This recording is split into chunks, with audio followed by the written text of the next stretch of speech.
alumnos dan vuelta a la hoja y se encuentran con un punto negro en la mitad de la hoja. Y tienen que escribir qué es lo que ven. Y los alumnos están terriblemente desconcertados, no saben qué escribir, por dónde escribir, qué es lo que ven. Y escriben. Termina la hora, que tienen que entregar la hoja. Le entregan la hoja al profesor, y el profesor mira, y todos escribieron sobre el punto negro. Y entonces el profesor pregunta, ¿es lo único que vieron? ¿No vieron una hoja blanca con rayas? Lo único que vemos es el punto negro. Hay tantas cosas para ver. Está Jimena sentada ahí también. El rabino hoy vestido de marrón. Miramos. Así que tengámoslo en cuenta para cuando nos dan un ejercicio, ¿qué es lo que vemos? Sigamos con Jacob, o Jacob, como quieran. ¿Se acuerdan? Sí. ¿Se acuerdan que dejamos ahí? Sí. Jacob le hace una trastada a su hermano Isaac, o de alguna manera, no sé qué palabra utilizar. ¿Para qué venimos a la vida, padre? Tenemos que hacer un seminario que dure 6 meses. ¿De Jacob? No, por ejemplo, podemos usar los personajes bíblicos. Si querés. Y si no, inventa algo. ¿Se acuerdan que Jacob le roba la bendición que el padre tenía predispuesto para él? Que el padre tiene predispuesta para Esaú, así creo que tienen traducido, y Jacob se la roba. Y como consecuencia de ello, Esaú le dice a su hermano, el día que papá muera yo te mato, por haberme hecho lo que me hiciste. Y la madre le dice, andate de acá, porque tu hermano lo va a hacer realidad. Y Jacob se tiene que escapar de la casa de sus padres por haber hecho lo que hizo. Se escapa y llega un momento de la noche que tiene que dormir, entonces se acuesta en un lugar y pone debajo de su cabeza una piedra que le sirve de almohada y sueña. ¿Se acuerdan? ¿Conocen el texto? ¿Conocen el texto de lo que estoy hablando? No. ¿No conocen? Yo algo me acuerdo, sí, pero voy a ser un poco más explícito. esa parte no. Jacob se escapa de la casa de sus padres precisamente por el temor de que su hermano lo mate como consecuencia de haber hecho lo que hizo, y se va a la casa de un familiar que se llama Labán, y en el medio del camino se acuesta a dormir, porque tiene que dormir, y sueña con una escalera que está muy bien apoyada en el piso, y su cabeza, la cabeza de la escalera, llega a los cielos. Y sueña que ángeles suben y bajan. Volvemos al tema de los ángeles de la vez pasada, simplemente emisarios que él sueña que suben y bajan. Entonces hay preguntas, ¿por qué suben y bajan y no bajan y suben?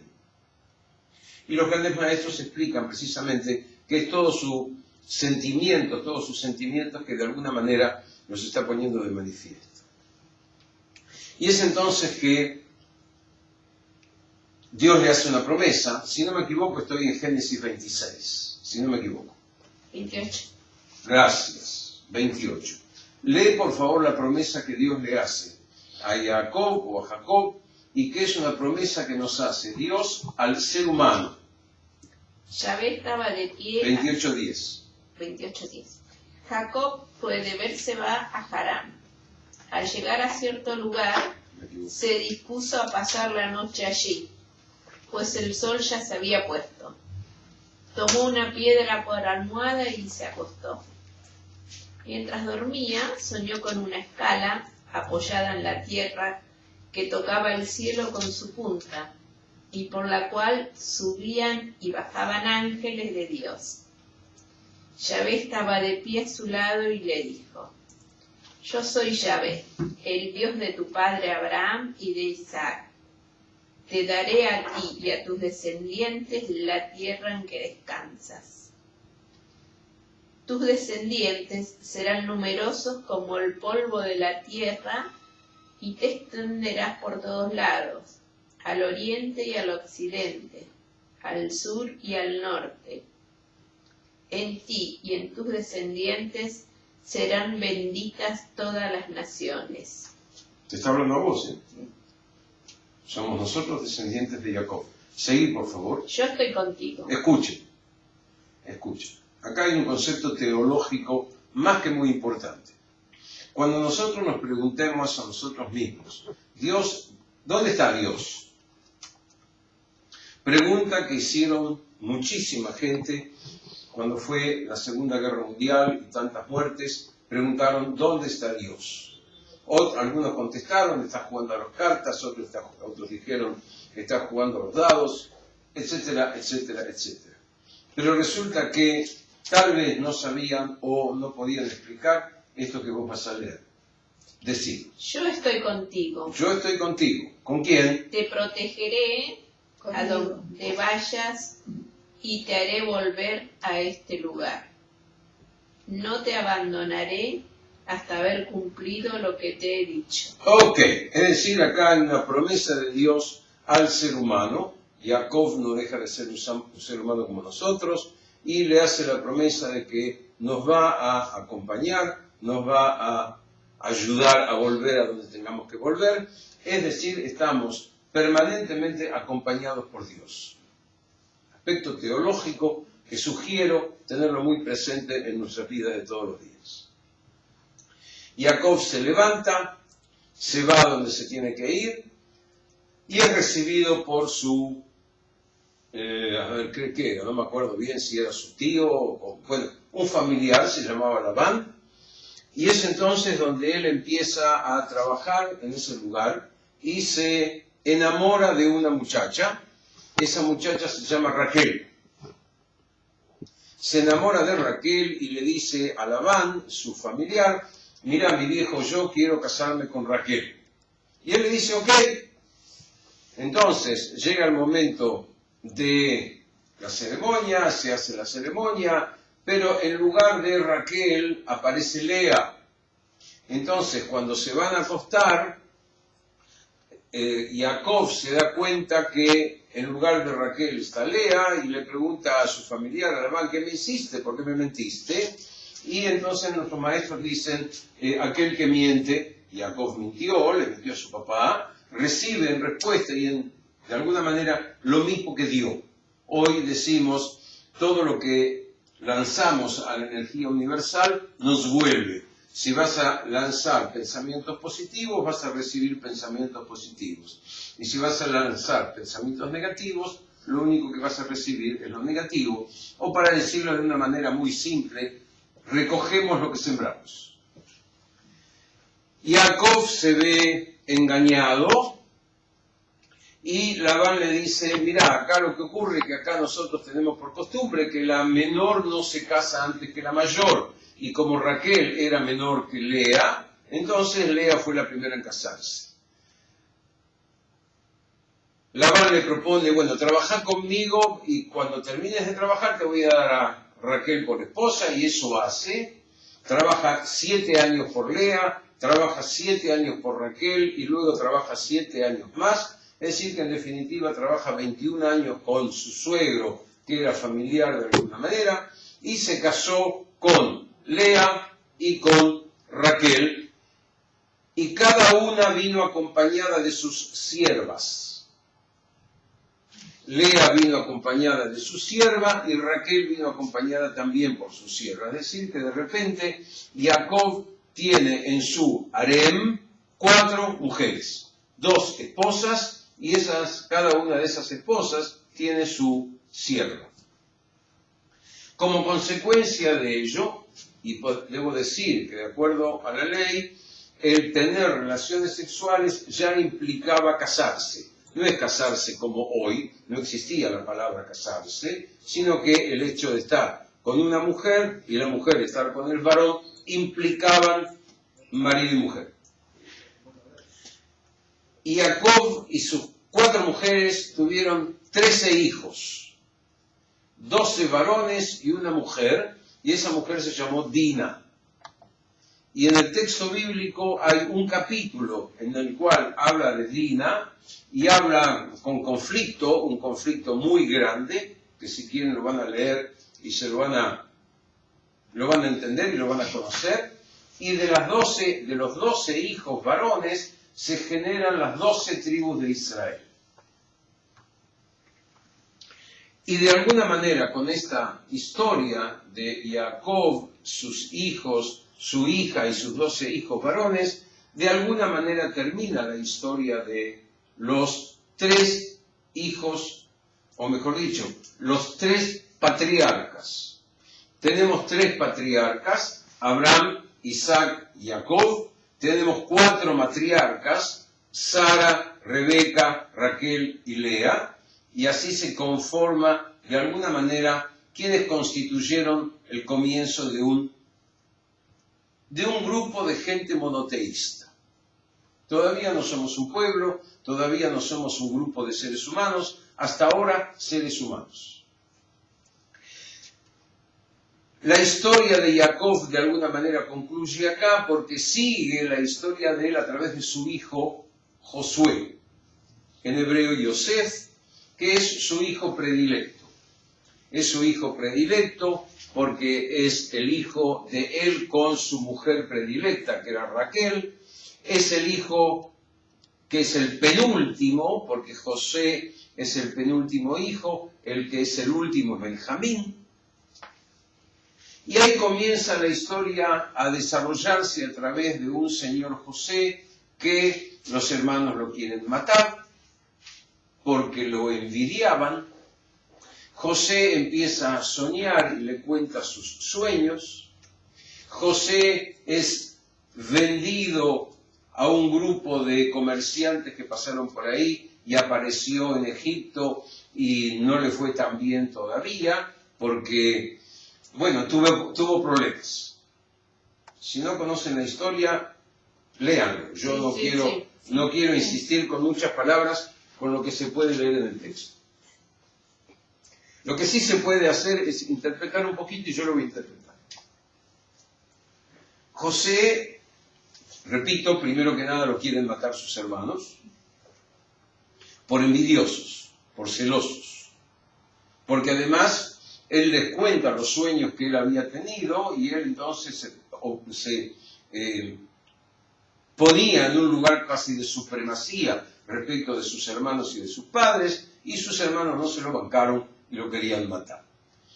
Fue sacado del pozo donde fue tirado, fue vendido a Egipto, llegó a Egipto a la casa del primer ministro, de alguien importante dentro de la estructura organizativa del país, que le dejó la casa a su disposición, y en la casa estaba la señora de él, y según cuentan, José era un ser humano, un varón bello. Y la mujer de este primer ministro, o de este funcionario, en un momento determinado le propone, mira, vamos a tener relaciones sexuales. Él dice no, y como dijo que no, ella se sintió despechada, y como consecuencia de ello llamó a la tropa, llamó a la seguridad, dijo una pequeña gran mentira, y José a la cárcel. El faraón sueña, mejor dicho, primero sueñan 2 personas que están en la cárcel con él les interpreta los sueños a ambos, y ahí se acuerdan de él cuando el faraón sueña, en el famoso sueño de las vacas gordas y las vacas flacas, las espigas de trigo gorditas y las espigas de trigo flaquitas, que son, las gorditas son deglutidas por las flaquitas. Lo llaman a José, interpreta los sueños del faraón, se verifica lo que Josué explica, y de repente de estar en la cárcel, y la cárcel en aquellos años o en aquellas historias era un pozo, lo sacan del pozo, lo engalanan y se presenta delante del faraón, le interpretan los sueños y de repente se transforma en el primer ministro de Egipto, el que estaba por debajo del faraón, el primero que estaba por debajo del faraón, no había nadie más, es decir, que ocupa un lugar más que preponderante. Aparece el hambre en ese lugar y vienen a buscar comida, y entre los que vienen a buscar comida son los hermanos de José, que no lo reconocen, que era lógico que no lo reconozcan, porque ellos tenían en la memoria aquel muchacho que habían querido matar. Hoy de repente se encuentran con un primer ministro vestido con todas las vestimentas de la investidura que él tenía, no lo reconocen, pero José sí reconoce a sus hermanos y empieza algo como, no es una venganza, pero es hacerles sentir el rigor de lo que es estar ocupando, el lugar que estaba ocupando, a aquellos que le quisieron hacer tanto daño. Pasan cosas en el medio, ya las van a leer, pero al final José se da cuenta que los hermanos que él había tenido, que lo quisieron matar, aparentemente cambiaron su forma de pensar, cambiaron su forma de sentir, ya no eran aquellos que querían matarlo y dejarlo abandonado, sino que se preocupaban por su hermano menor, se preocupaban por su papá, y es como consecuencia de ello, su corazón se ablanda, se identifica delante de sus hermanos, porque no lo habían reconocido, y ahí vuelven a vivir la hermandad, ahí vuelven a vivir todos juntos, y no solamente eso, sino que le dice a sus hermanos, traigan a papá para que venga a vivir acá. Y así es como Jacob, de donde estaba, se va a vivir a un lugar que se llama Gosen, o no sé cómo tienen traducido, y está toda la familia de Jacob otra vez reunidos, papá, todos los hermanos, 12 hermanos, la mujer no está, y así de alguna manera concluye el libro de Génesis. Con la única diferencia que en el libro de Génesis mueren todos, muere Jacob, muere José, y le pide a sus hermanos que cuando se vayan de ese lugar, porque él partía de la premisa que se iban a ir, se lleven con ellos su cuerpo embalsamado, porque no nos olvidemos, Egipto embalsamaban los cuerpos muertos, y es entonces que él le pide que se los lleven. Y de esa manera concluye el libro de Génesis, que tiene para empezar a pensar y pensar muchísimas cosas, como por ejemplo algo que me viene a la memoria que no lo dije, el reencuentro que hay entre Jacob y Esaú. Recuerden que Esaú le había dicho a su hermano, el día que muera papá yo te mato.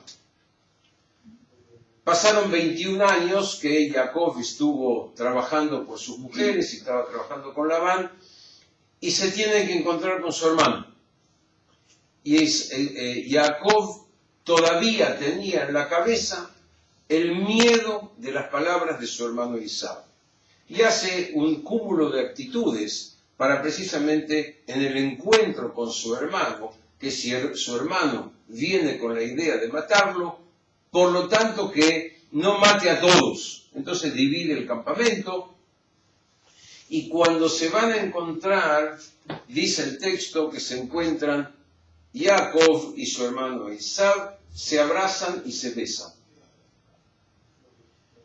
Y es entonces que uno pregunta, ¿por qué se abrazan y se besan? Qué fantástico que estuvo Esaú. ¿Por qué? Porque parece ser que lo que le hizo el hermano, de alguna manera lo dejó de lado. Lo dejó, lo perdonó, vaya uno a saber qué es lo que verdaderamente hizo, para poder abrazarse y besarse con su hermano. En cambio, Jacob, no obstante que han transcurrido 21 años, si lo podemos decir con seguridad, no se olvidó de lo que su hermano le dijo. Es decir, que estuvo viviendo 21 años, haciendo hijos, haciendo un montón de cosas, y pareciese que tenía el cargo de culpa demasiado inmerso dentro de sí, que no le permitió olvidarse, y ese temor lo llevó permanentemente. Y acá también es una gran enseñanza.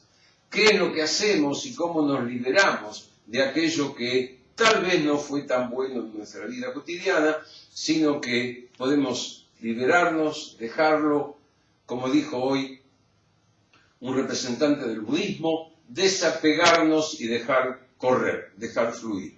Es un ejemplo que está en el relato del libro de Génesis, que es bueno también tenerlo en cuenta. Terminamos Génesis. Vamos a eso. Preguntas.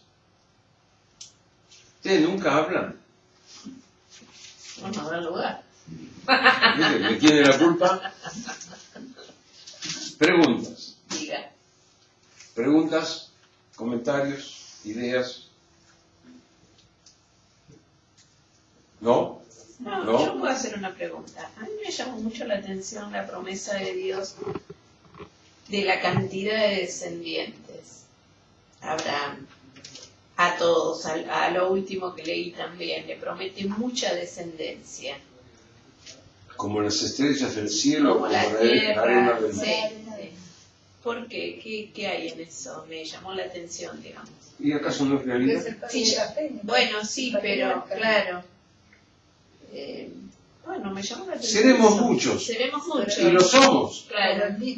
¿Cuántos somos? ¿7.000, 8.000? ¿Cuántos somos? No, ni idea, pero me llamó la atención. 7.000 eso, ¿no? millones de seres humanos. De la promesa de la descendencia. No le prometía otra cosa, le prometía descendencia. ¿Cuál Bueno, la es tu tierra. nombre? Lilia. Lilia, Sí. ¿acaso hay algo más importante para el ser humano que su propia descendencia? No, por supuesto. Hoy lo dije en el Hospital Militar Central, yo estuve hoy dando una charla allá. Todo lo material que podamos hacer sobre la faz de la tierra va a quedar acá cuando nos vayamos. Mm. Pero nuestro nombre y nuestra descendencia va a ser lo importante. Claro. Estamos hablando de Abraham. ¿Existió Abraham? No sabemos si existió, pero somos su descendiente. Claro.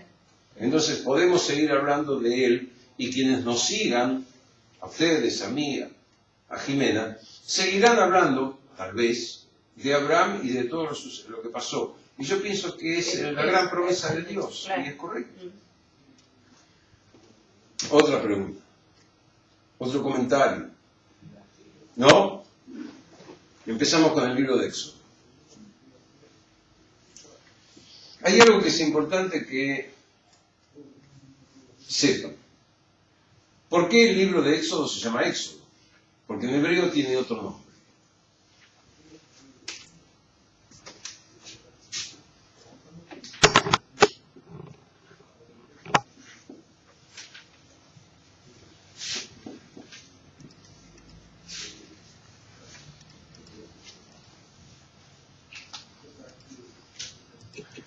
En hebreo el libro de Éxodo se llama Shmot.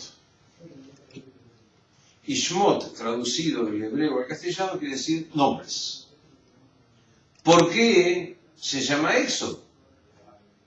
Se llama Éxodo porque el comienzo del libro, los primeros 30 capítulos, sí que son 30, tal vez menos, se ocupan de lo que ha de ocurrir con ese cúmulo de gente que está en ese lugar. Porque sabemos bien que lo que el libro de Éxodo relata, en primera instancia, es la salida de un grupo de gente de la esclavitud a la libertad. Y por ende, le han puesto el nombre de Éxodo en lugar de nombres. Y antes de seguir, yo quiero darles dos secretitos que lo pueden compartir. El lugar donde estuvieron aquellos seres humanos esclavizados, en hebreo,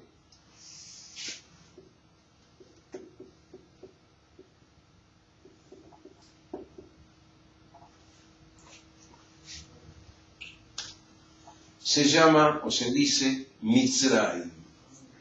Tal como está escrito, léanlo. Mitzrayim.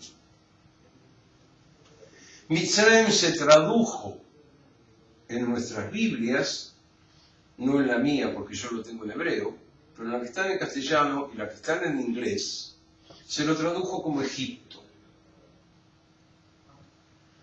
Los egipcios, hará 20 años atrás, nos dijeron que en la historia de Egipto no hubo esclavos. Aquellos que trabajaron en aquel lugar, si es que es Egipto, en mi cabeza no, tiene que ver con los que trabajaron en aquel lugar, pero no eran esclavos. Mitzrayim es el lugar de opresión. Mitzrayim es el lugar de dificultades. Mitzrayim es el lugar de angustia. Mitzrayim es el lugar donde tenemos dificultades fuertes. Y yo tuve un maestro que se llamó Marcos Ederi, un gran maestro y un conocedor de la Biblia de súper recontra memoria, y un día le hice una pregunta. ¿Mitzrayim es un lugar físico? Y me contestó, también puede ser un lugar físico. Es el sentirse angustiado, es el sentirse con angosto, me aprietan de ambos lados. Por lo tanto, primero que nada es un sentimiento humano que se puede traducir también en un lugar físico.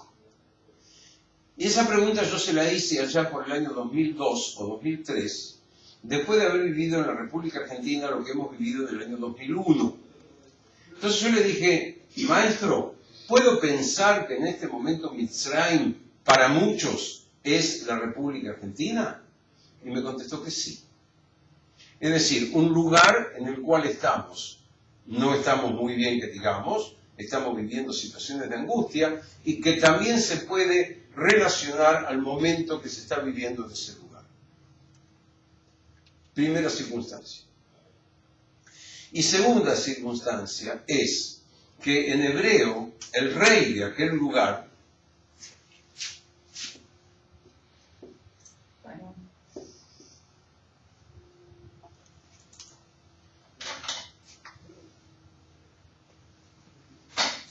paró. Entonces, como los que tradujeron Mitzrayim como Egipto, era lógico pensar que iban a traducir Faraón al rey de ese lugar. Sencillamente lógico. Pero resulta que no es así. Porque si Mitzrayim es cualquier lugar, es decir, un lugar de angostura, un lugar de angustia, Paró es el Señor, y en hebreo juega con las letras, es el Señor que joroba, es el Señor que molesta, es el molestador. Ese rey de este lugar que genera en la gente situaciones difíciles, situaciones de angustia, situaciones que no son nada agradables. Es decir, cuando nosotros vamos a empezar a ver los acontecimientos que se dan en el libro de Éxodo y vamos a escuchar que salieron de Mitzrayim a la libertad, sepamos que salieron de las situaciones de angustia a momentos de libertad. Y que Paró, el rey de este lugar, que era el que molestaba, el que era el que hacía que las cosas no sean tan agradables para esta gente, no es un faraón, como sabemos del Egipto, sino que era un rey que hacía sus cosas. ¿Está claro? ¿Me entendieron? ¿Sí? Bien. A su vez, les voy a dar algo más que seguramente alguna vez escucharon en vuestra vida. ¿Han tenido relación con alguna persona judía en vuestra vida? ¿Sí? ¿No? Ahora vas a ver. Seguramente habrán escuchado, si tuviste relación con alguna persona judía, que te hablaba de chures. Chures. Y chures son problemas. Pero yo les voy a decir de dónde viene la palabra. Acá no se nota porque es fonética del hebreo, pero resulta que cuando yo escribo en hebreo, me sale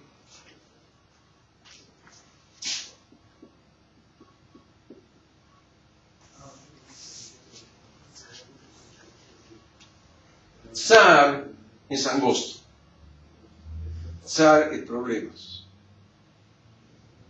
O problema. Y cuando hablo en plural,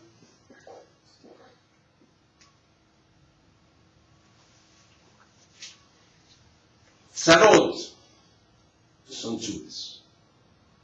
En la pronunciación del hebreo a otro idioma surge. Es decir, esta palabra nos da origen a problemas, a dificultades, a situaciones de angustia, a situaciones molestas, a momentos difíciles que nos tocan vivir.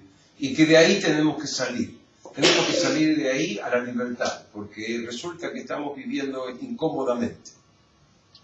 Es entonces que aparece la historia del libro de Éxodo, donde aparece un rey, así comienza el libro de Éxodo, donde aparece un rey que no conoció a José. ¿Quién era José? ¿Se acuerdan el libro de Éxodo? El libro de Génesis, perdón. Primer ministro, el que dispuso cómo se tenía que vender las semillas que había acumulado, un hombre que pisaba fuerte. Sin embargo, aparece un rey que dice que no conoció a José. Es lo mismo que venga acá un presidente de la República y diga, che, ¿quién era Perón? Difícil, pero puede darse. Y es entonces que no conoce a José y ahí comienza un problema grave. El problema grave que tenemos que ubicarnos es que en aquella época todo era correlacionado o relacionado con guerras. Ocupación de tierras, conquista de un lugar, conquista de otro lugar, sojuzgar a una población y ocupar el lugar de ellos. Y es entonces donde el rey, que no conoció a José, dice, hay gente acá que están creciendo considerablemente en número, no sea cosa que vengan nuestros enemigos, esta gente que está viviendo acá se alíen con nuestros enemigos y perdamos las guerras y obviamente perdamos nuestras vidas. Entonces da una orden que en el mundo cristiano ustedes la conocen. La orden que da es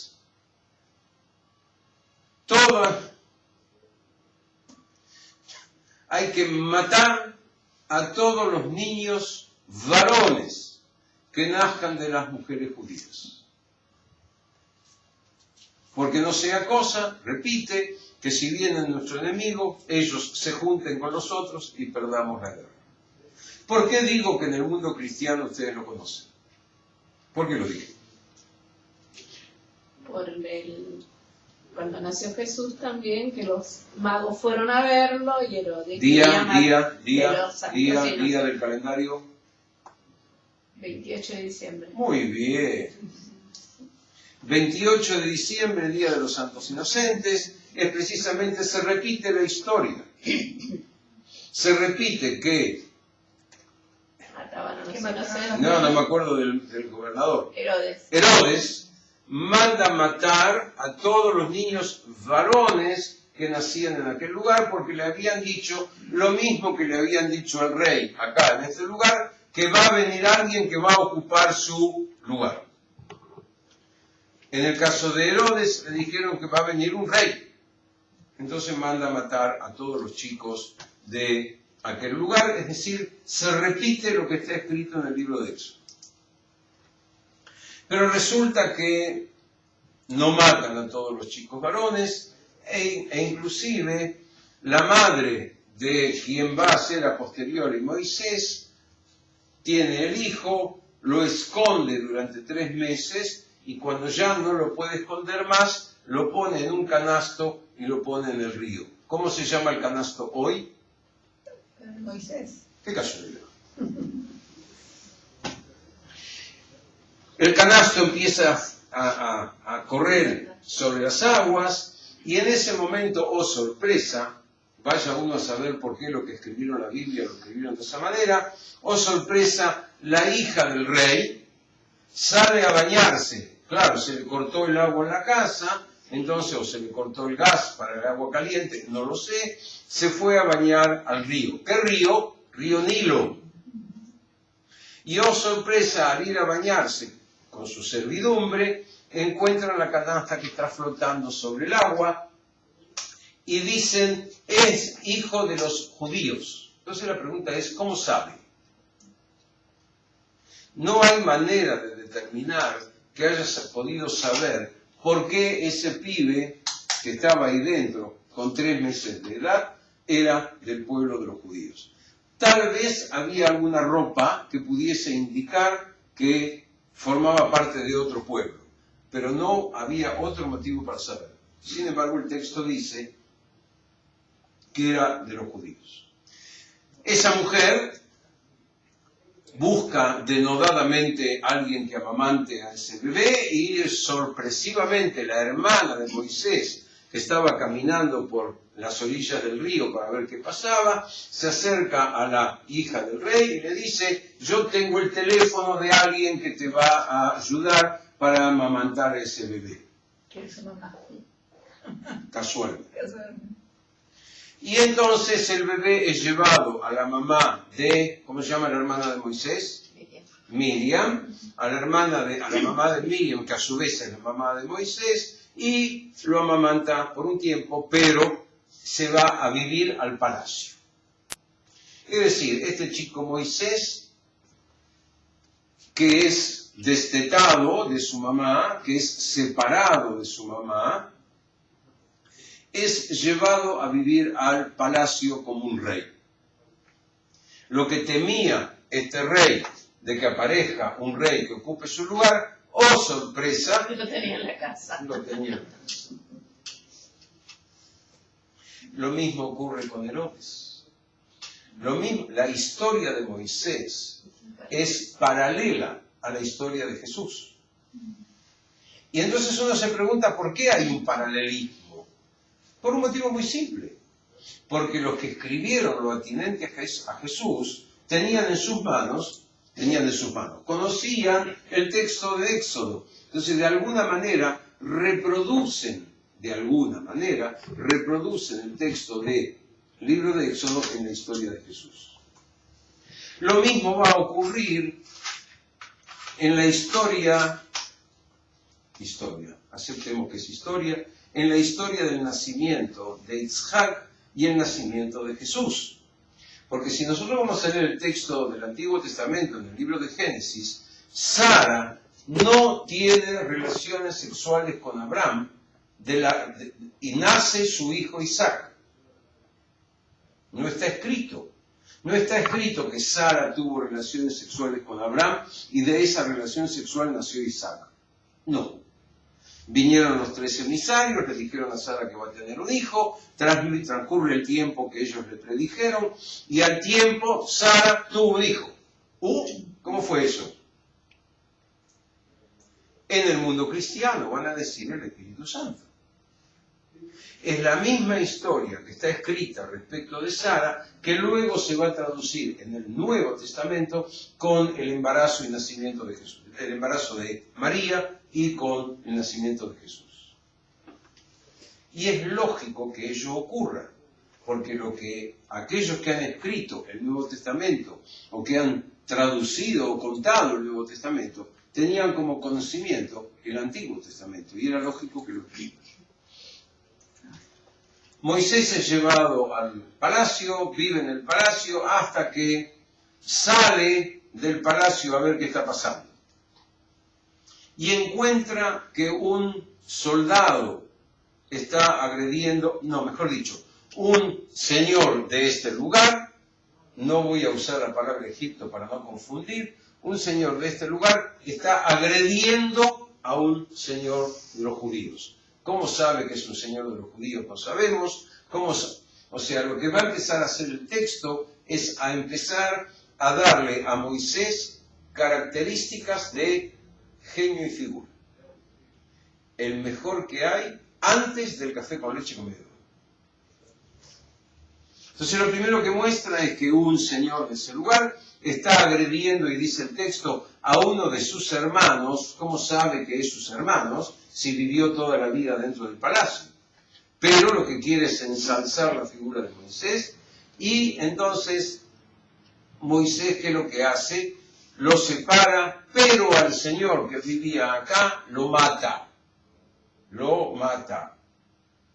Moisés asesino. Lo guarda en la arena y vuelve al palacio. Al día siguiente vuelve de nuevo. No estoy inventando ni una palabra. Ustedes lo van a leer. Les pido por favor léanlo y cotejen con lo que yo estoy diciendo, como para lo que dijo el rabino, léanlo y cotejen y contrólenle. Al día siguiente vuelve a salir y encuentra a dos hermanos de él, es decir, dos judíos, que están peleando entre ellos y los quiere separar, y uno de ellos le dice: ¿de qué te la das? ¿Qué vas a hacer con nosotros? Lo mismo que hiciste con el señor de acá. ¿Nos vas a matar? Entonces él dice: wow, se supo lo que hice, el rey se entera, le piden la cabeza de él y se tiene que escapar. Y él se escapa del palacio. Se escapa del palacio y ahí comienza la historia de otro Moisés. Ese Moisés que se escapó y apareció en un lugar. El lugar se llama, creo que tienen escrito como Madián, en hebreo decimos Midian, pero en definitiva lo mismo. Y aparece cerca de un pozo de agua donde las mujeres, fundamentalmente las mujeres, van a buscar agua para darle de beber al pequeño rebaño que están acompañando. Moisés ve que tienen que girar una piedra grandota porque los pozos se tapaban con una piedra para que obviamente no entren bichos ni nada por el estilo, y es Moisés que rueda la piedra, saca y permite que las chicas saquen agua con mayor velocidad, le dan de beber a su pequeño ganado, vuelven a sus casas, y el padre de una de ellas, que a la sazón era el sumo sacerdote de aquel lugar, le pregunta: che, ¿por qué vino tan rápido? Entonces le contesta: alguien vino, nos ayudó, bueno, tráiganlo. Y Moisés aparece en la casa de este señor, creo que ustedes tienen traducido como Jetró.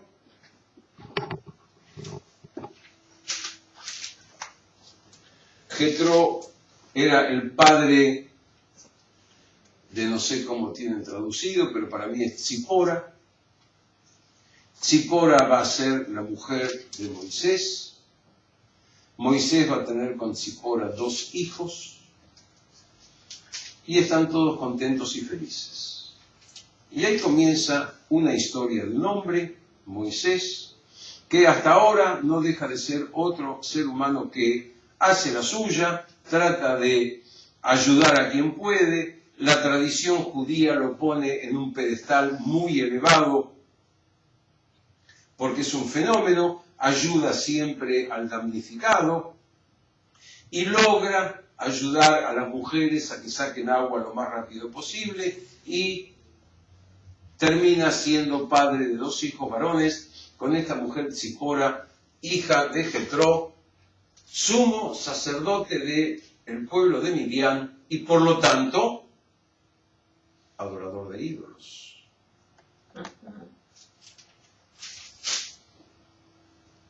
Sumo sacerdote de otro pueblo. Y si es el sumo sacerdote de otro pueblo, los que forman parte de ese pueblo tienen que ver con la idolatría. Por ende, Moisés se va a casar, se va a juntar, pongan la palabra que quieran, con una mujer que viene con antecedentes de idolatría. Con ella tiene 2 hijos y hasta acá paramos. Moisés sale a pastorear, ¿se dice pastorear? Sí. A pastorear al ganado de Jetró. Es decir, es pastor. Ustedes saben cuáles son los animales que se usan hasta hoy en esta zona del Medio Oriente, Israel y algunos países circundantes. Son animales chiquititos. Son ovejas, son cabras y creo que no puedo hablar de otro animal más. Pastor de ovejas. Está llevando a los animalitos a buscar un poco de agua, está llevándolos a buscar un poco de hierba para que coman, y de repente Moisés, ¿qué es lo que ve? Una zarza, y una zarza es un arbusto que tiene fuego y no se consume. ¿Estoy contando algo que ustedes saben o estoy contando algo que ustedes no conocen? Sí. ¿Conocen? La zarza ardida. Y Moisés dice, me voy a acercar a ver qué está pasando ahí. Y escucha con las orejas. Cuando el texto bíblico habla de escucha, voy a parar acá. No tiene unos minutos si quiere. No importa, voy a parar acá para que mientras tomamos café o mate, empecemos a pensar qué es lo que nosotros pensamos hoy, en este mes de mayo del año 2014, cuando el texto bíblico nos dice, Dios habló, Dios le habló a Moisés, Moisés le habló a Dios, Dios le habló a Jacob. ¿Cómo le habló? ¿Qué es lo que tenemos en nuestra cabeza cuando leemos el texto de ese habló, le dijo, Moisés le habló a Dios? ¿Dios escuchó con orejas como yo? Mientras tomamos café, pensémoslo, después seguimos.